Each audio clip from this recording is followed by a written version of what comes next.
Assalamualaikum warahmatullahi wabarakatuh. Halo Sobat Dakwah, balik lagi di acara Obrolan Islam Inspiratif bersama Temukan Islam Inspiratif.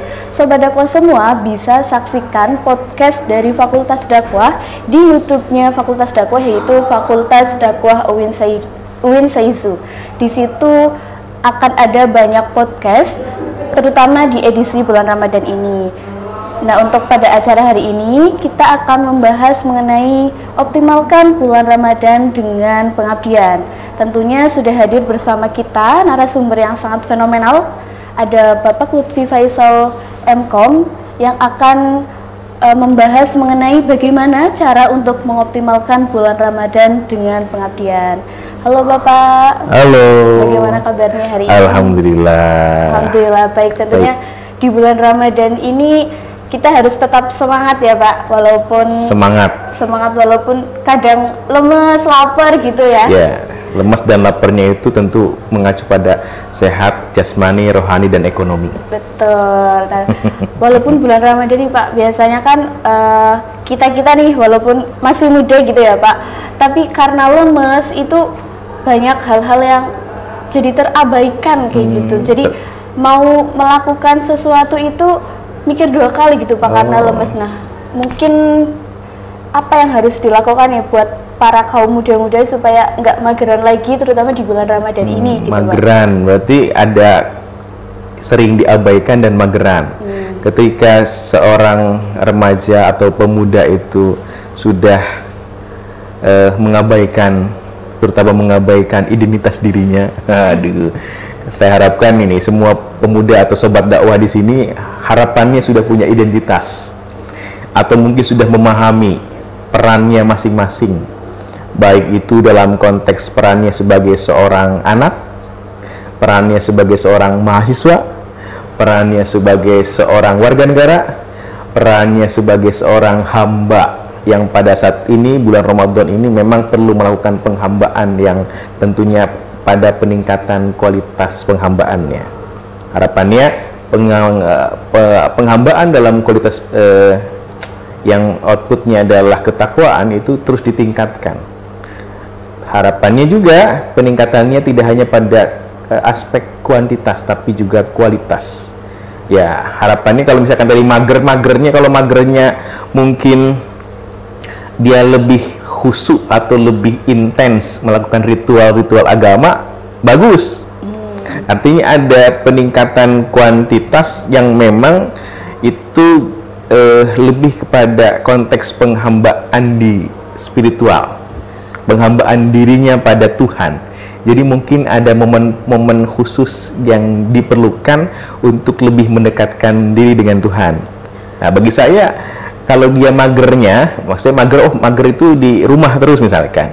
Di rumahnya itu dia terus misalkan baca Qur'annya yang tadinya satu hari satu lembar jadi satu juz misalkan. Yang tadinya sholatnya hanya sholat wajib jadi tambah sholat sunnah misalkan. Nggak masalah. Atau misalkan yang tadinya hanya membaca satu buku, satu artikel, tiba-tiba jadi membaca 10 artikel, itu bagus. Artinya magernya itu ada kualitas, mager yang bermanfaat gitu ya Pak. Mager yang bermanfaat ya. Jadi mungkin ada orang yang tipikalnya ketika puasa itu lebih senang dan lebih nyaman di rumah karena dia cari aman. Begitu dia keluar rumah atau keluar masuk ke beberapa tempat-tempat publik gitu, mungkin bisa jadi dia orang yang mudah tergoda misalkan ya, atau lihat es teh satu gelas aja udah sensasi dan imajinasinya kemana-mana. Bisa jadi seperti itu misalkan. Jadi harapannya para pemuda ini ya boleh mager lah di bulan Ramadan, boleh. Cuma ya tadi tetap ada peningkatan kualitas diri ya di kegiatannya, karena dalam konteks ini mengoptimalkan Ramadan itu dengan pengabdian tidak hanya pada pengabdian yang sifatnya umum ya, atau pengabdian masyarakat misalkan ya. Pengabdian diri pada Tuhan itu kan bagian dari sesuatu yang utama dalam konteks bulan Ramadan. Kemudian tidak hanya itu, pengabdian diri pada Tuhannya itu jelas la'alakum tattaqun, itu orientasi orientasi orang berpuasa itu untuk ketakwaan. Minimal hubungannya dia dengan Tuhannya bagus, itu bisa mengantarkan dia pada pemahaman diri yang baik. Bisa mengantarkan dia untuk bisa mengerti identitas dirinya. Bisa mengantarkan dia pada motivasi yang tinggi untuk melakukan kebaikan. Nah, artinya hal-hal itu memang bisa terus ditingkatkan gitu, Zakia. Oke, itu pengabdian sebagai hamba seperti itu ya Pak? Ya, pengabdian diri sebagai hamba kepada Tuhannya, karena itu perlu dioptimalkan. Saya kira pengoptimalan itu satu pada aspek ritual. Nah, aspek ritual itu tentunya tadi seperti yang sudah saya sampaikan, peningkatan pengabdian pribadi dengan Tuhannya untuk mendekatkan diri, bahkan memperbaiki hubungan dengan Tuhannya, itu salah satunya secara kuantitas ritual perlu ditingkatkan. Secara kuantitas ingatan atau mengingat Tuhannya terus ditingkatkan. Salah satunya apa? Ritual-ritualnya diperbanyak dong. Contoh, sholatnya diperbanyak, sholat wajib dan sholat sunnah ya. Bahkan memang di bulan Ramadan kita tahu bahwa sholat sunnah, terutama tarawih aja kan banyak kan. Jangan sampai mungkin ada yang terlewatkan nih. Memang bisa jadi ya itu tadi, yang tadinya minggu pertama itu ada 10 soft gitu. Begitu minggu kedua jadi 5 soft. Makin maju. Nah, itu harapannya itu diisi oleh anak-anak muda dong. Atau memang kalau memang tidak diisi anak-anak muda, ya memang anak-anak muda yang menggerakkan orang-orang sekitar untuk bisa sama-sama meningkatkan kuantitas ritualnya yang memang mengacu pada ketakwaan. Kemudian kuantitas ritual itu juga pada misalkan bacaan.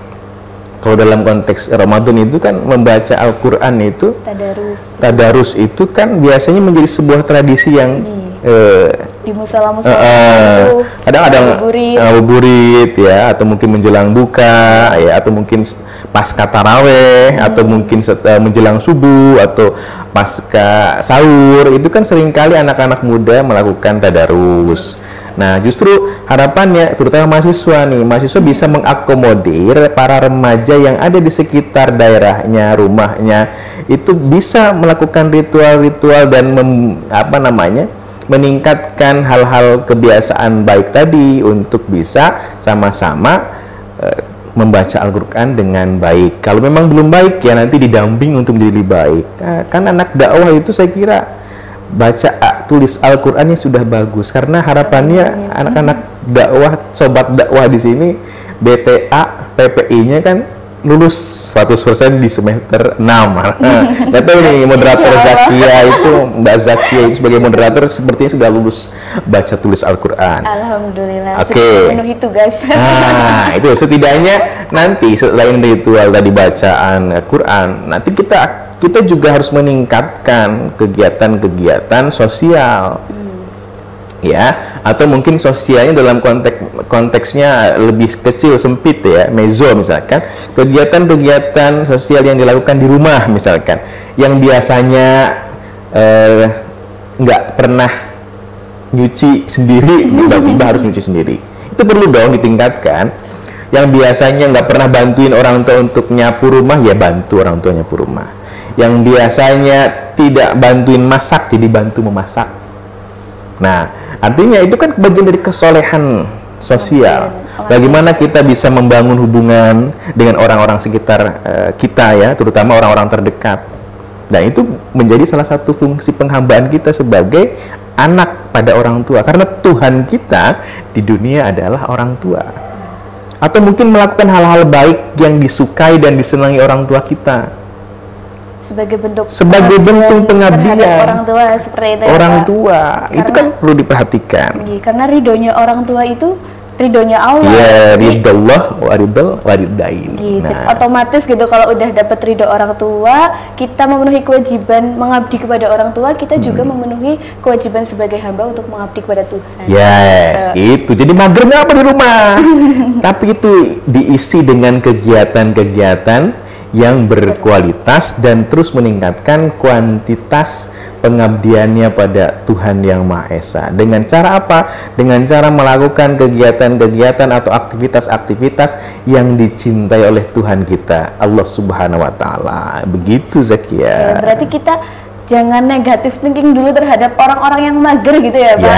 Siapa tahu di balik kemagerannya itu ternyata menyimpan 1000 kebaikan yang kita tidak tahu. Nah, selain pengabdian kita sebagai hamba kepada Tuhan nih, Pak, kita kan sebagai seorang mahasiswa tentunya kita juga mempunyai nilai-nilai moral dan sosial yang bisa kita implementasikan terhadap pengabdian seperti itu. Nah, kira-kira kalau sebagai mahasiswa itu untuk pengabdiannya itu bagaimana, Pak?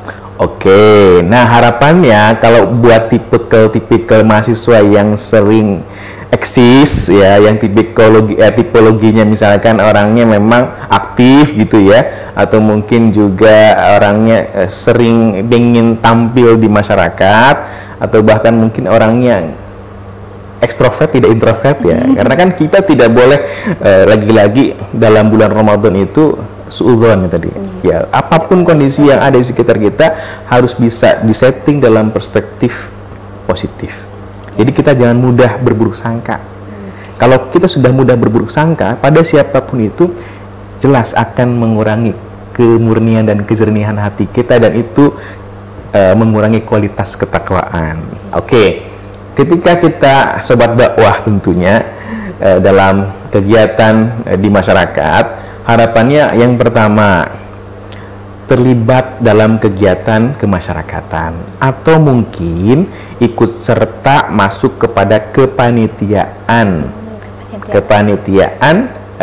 bulan Ramadan. Biasanya banyak ya festival gitu, itu, atau bahkan mungkin juga event-event ya, atau bahkan di kampung-kampung kan banyak juga panitia Ramadan ya, panitia zakat fitrah misalkan, atau mungkin panitia taraweh, pembagian takjil, atau kegiatan-kegiatan sosial yang diakomodir oleh masjid misalkan, atau mungkin juga kegiatan-kegiatan yang diakomodir oleh organisasi kemahasiswaan kalau memang kalian aktivis mahasiswa sobat dakwah, atau mungkin kalau kalian tidak terlibat di aktivitas organisasi kemahasiswaan, kalian boleh mencari aktivitas lain di luar kampus. Harapannya di luar kampus saya kira sangat banyak, apalagi di momen bulan Ramadan kali ini kan saya kira banyak lembaga-lembaga, banyak event-event atau komunitas-komunitas yang sengaja melakukan kegiatan-kegiatan di bulan Ramadan itu demi meningkatkan kesolehan sosialnya, atau memang sengaja membagi keberkahan, karena kita tahu Ramadan itu penuh berkah. Nah, intinya gini, kita selaku mahasiswa, terutama yang merasa dirinya progresif, visioner, produktif ya, aktif, kreatif ya. Mumpung kalian masih pada ruang kegiatan perguruan tinggi, saya kira banyak relasi-relasi yang bisa dimanfaatkan untuk pengembangan diri itu. Karena memang nanti juga saya kira akan sangat bermanfaat ketika nanti kalian sudah terjun di masyarakat, atau mungkin sudah jadi bagian masyarakat yang utuh ya. Sekarang sebenarnya udah utuh, cuma masih dalam konteks proses ya. Nah, atau bahkan nanti dalam dunia keprofesian, dunia pekerjaan. Saya jelas dalam rekrutmen apapun kalian akan ditanya pengabdian apa yang itu akan mungkin berpengaruh pada karakter ya. Jadi soft skill apa, atau mungkin juga karakter leadership apa yang kalian bisa dapatkan, yang sudah kalian dapatkan dari kegiatan-kegiatan yang pernah dilakukan. Nah, itu kan juga jadi salah satu review pewawancara misalkan ya. Itu harapannya sangat bermanfaat. Atau bahkan mungkin kita tahu bahwa proses pendidikan itu salah satu orientasinya adalah kebermaknaan hidup. Bisa jadi dari kegiatan-kegiatan yang teman-teman atau sobat dakwah lakukan di masyarakat itu demi meningkatkan kebermaknaan hidup. Oh, ternyata bantu orang itu sensasinya luar biasa. Membuka mata hati gitu. Iya, ternyata membantu orang itu punya kepuasan tersendiri. Oh, ternyata melakukan hal yang bermanfaat dan diapresiasi itu luar biasa nikmatnya. Jadi kenikmatan itu kan muncul. Bahkan mungkin sampai lupa rasa laparnya, saking lebih memprioritaskan orang lain. Jadi ikut seneng melihat orang Yeah. seneng itu ikut seneng. Nah, gitu ya, itu kan Pak. secara psikologis sensasinya luar biasa. Bahkan mungkin mengalahkan sensasi kita ketika nanti kita dapat Nobel misalkan. Ya, artinya gitu, apalah arti-arti Nobel atau mungkin satu kejuaraan yang hanya dinikmati oleh diri sendiri. Diri sendiri. Kebahagiaannya misalkan. Tapi kalau misalkan kita bisa membantu orang, kemudian orang atau kelompok, baik kategorinya mikro atau makro yang kita bantu itu bisa berdaya, bisa keluar dari kesulitannya, bisa bertahan, bisa survive, itu kan luar biasa kenikmatannya. Dan itu menurut saya kualitas takwa yang cukup memungkinkan untuk masyarakat kita agar tidak selalu egois dan mementingkan dirinya sendiri. Nah, harapannya karakter itu juga harus dimiliki oleh sobat dakwah, para remaja, para pemuda, para generasi Indonesia, generasi emas tentunya ya. Tidak bisa dipungkiri kita selaku akademisi berharap adik-adik kita, teman-teman kita yang sekarang berkecimpung di dunia akademis bisa melakukan hal-hal yang bermanfaat buat masyarakat, bisa melakukan kegiatan-kegiatan yang bisa berpengaruh, bisa mensejahterakan, atau bisa juga mencerahkan. Nah, momen Ramadan kali inilah lakukan pengabdian-pengabdian minimal pada orang-orang sekitar kita, orang tua, kerabat, saudara, atau mungkin teman-teman, atau mungkin juga masyarakat sekitar, bahkan mungkin warga negara atau bangsa dan Indonesia gitu ya. Itu silahkan kerahkan seluruh kemampuan kalian untuk bisa berkontribusi, melakukan hal-hal baik itu sifatnya terkoordinir dengan baik melalui organisasi ya, atau mungkin juga yang sifatnya komunitas atau pribadi. Gitu Zakia. Berarti pengabdian ini efeknya sangat luar biasa gitu ya Pak. Nah. Selain untuk mengembangkan diri, juga bisa membersihkan hati kita, terutama di bulan Ramadan ini kan bulan yang penuh berkah. Artinya ada orang bilang juga kalau kita melakukan hal baik di bulan Ramadan itu pahalanya juga bisa berlipat-lipat. Nah. Makanya Reward. Iya, betul. Rewardnya itu pahalanya Ya dilipat gandakan. Dilipat gandakan. Nah, buat sobat dakwah semua tentunya, maka dari itu di bulan Ramadan yang penuh berkah ini, ayo kita bareng-bareng bersama-sama berlomba-lomba untuk melakukan hal-hal kebaikan. Salah satunya adalah melalui pengabdian tadi, gitu ya Pak. Entah itu mulai dari pengabdian hamba terhadap Tuhan, ataupun pengabdian kita sebagai mahasiswa, pengabdian kita terhadap orang tua, terhadap masyarakat. Itu semuanya penting dilakukan ya Pak? Penting dilakukan dan terus ditingkatkan. Dan terus ditingkatkan. Jangan lupa, antara satu dan yang lain harus saling mengingatkan dalam kebaikan dan mengajak dalam kebaikan. Itu juga termasuk mengabdi gitu Mengabdi. Ya? Gitu Zakia. Terima kasih atas obrolan kita hari ini ya Pak. Iya. Bermanfaat, dan semoga sobat dakwah di rumah juga bisa terbuka pikirannya agar mager-mageran besok itu melakukan hal-hal yang bermanfaat kayak gitu. Jangan lagi magernya itu sambil scrolling TikTok. Ya boleh lah scrolling. Menurut saya scroll TikTok atau mungkin melakukan kegiatan-kegiatan berbau media sosial atau teknologi informasi nggak masalah. Yang penting dia bisa nggak kegiatannya yang dia lakukan itu bisa menyerap informasi-informasi positif atau mungkin menginspirasi. Cuma jangan terbuai, jangan terlena banget sampai sehari. Waktunya juga berkurang. Nah, waktu kita banyak, namun harapannya jangan terbuang sia-sia. Jangan sampai waktu kita menunggu buka puasa hanya digunakan oleh hal-hal yang sifatnya pribadi saja, tapi juga harus ada hal-hal yang dilakukan secara sosial. Kemudian kalau bisa kegiatan kalian misalnya dalam bermedia sosial itu justru mencerahkan. Nggak apa-apa bermedia sosial, tapi jangan hanya menjadi penonton, tapi menjadi produktor, misalnya, atau mungkin menjadi seorang kreator ya.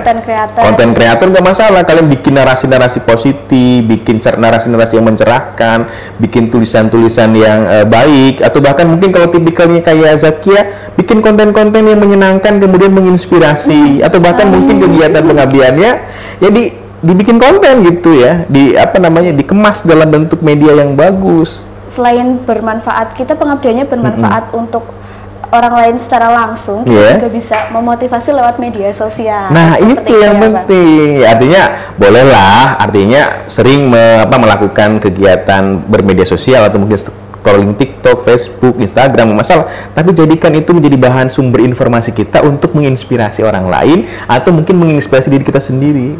Dan reduksi pengetahuan dan informasi tadi dikemas dan dirangkum dalam hal-hal yang bermanfaat.